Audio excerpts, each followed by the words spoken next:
Pada suatu masa, Plato memiliki pertanyaan tentang makna cinta. Akhirnya, Plato mengadukan pertanyaannya itu kepada gurunya, Sokrates. Satu kesempatan, ia berjumpa dengan gurunya itu. Mendengar pertanyaan Plato, lantas Sokrates memberikan perintah. Sokrates, kamu pergilah ke ladang, petiklah, lalu bawalah setangkai gandum yang paling bagus dan besar. Tapi ingat satu hal, kamu hanya boleh berjalan dalam satu arah. Setelah kamu lewati, kamu tidak boleh kembali. Dan kesempatanmu hanya sekali saja. Plato melaksanakan perintah tersebut. Namun ia kembali pada Sokrates dengan tangan kosong. Tanpa setangkai gandum yang diminta. Sokrates, kenapa kamu kembali dengan tangan kosong?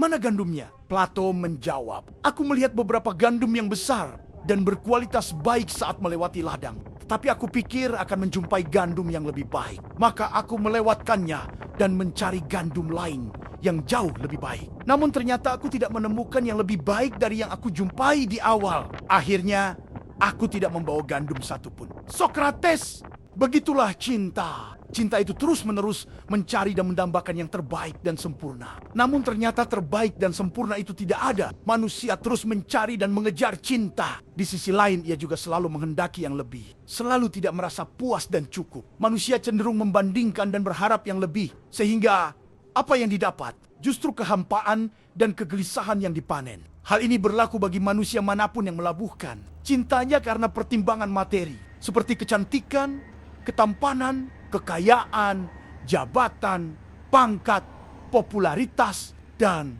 lain sebagainya.